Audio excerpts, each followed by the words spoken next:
I'm Pastor Rhonda Mead, and I'm here today to ask you a question. Do you know your God-given destiny? One more time. Do you know your God-given destiny? The last time we were together, we talked about a quote from the late Major Ian Thomas. He stated that God's ultimate goal for us on this earth is to become the visible representation of the invisible God. And if you're out there today and you don't even know Jesus Christ as your Savior yet, God's plan for you is still to become the visible representation of the invisible God. And the first step is to receive Jesus Christ as your Savior. To help us understand Major Thomas's statement today, I want to look at the makeup of a human being. When God formed us in our mother's womb, we were created with a human spirit. We were created with a soul, which contains our mind, will, and emotions. And of course, we have a body. So let's look at one scriptural picture of our bodies. In 2 Corinthians 4:7, we see, "But we have this treasure in earthen vessels, so that the surpassing greatness of the power will be of God and not from ourselves." Let's read that one more time. "But we have this treasure in earthen vessels, so that the surpassing greatness of the power will be of God and not from ourselves."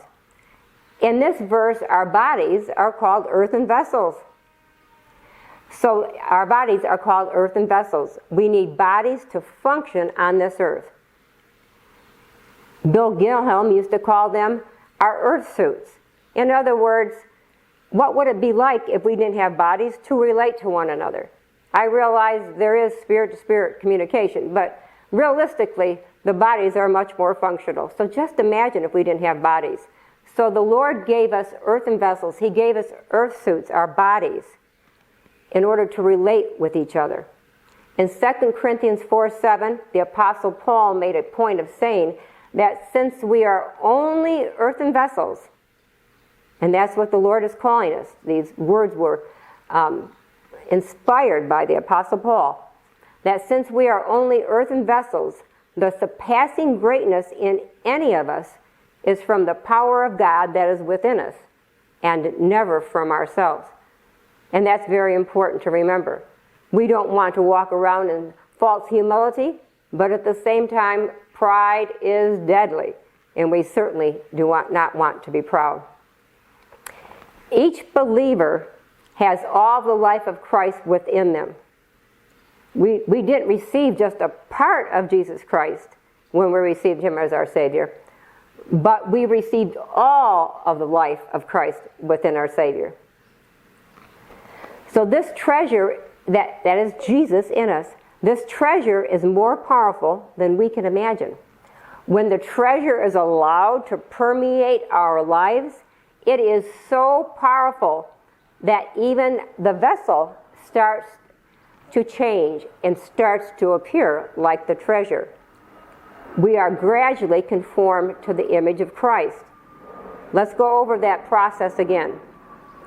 When we received Jesus Christ as our Savior, we were crucified with Christ that the body of sin might be destroyed, that henceforth we would not serve sin. And then we were raised to newness of life, which is the life of Christ. Every believer has all of the life of Christ within them, whether we can understand this with our mortal minds or not. And the treasure within us, then, is more powerful than we can imagine. And so when we allow that treasure within us to permeate our mind, will, and emotions, to permeate our body, we are conformed to the image of Christ. Obviously, our bodies are not conformed, but our mind, will, and emotions are conformed to the image of Christ. And our bodies are affected in positive ways by the power of God within us. Secondly, the treasure is like radioactivity. When it is allowed free access, it changes everything that it touches. Even people we come in contact with, our families, our friends, the people in the store. The treasure is like radioactivity. And when it's allowed free access in our bodies, it changes everything it touches. Just think of how powerful that is. So remember, you are a spirit being who has a soul, your mind, will, and emotions, and who lives in a body, which is just an earthen vessel. And if you are a child of God, Jesus lives in you. He is our life.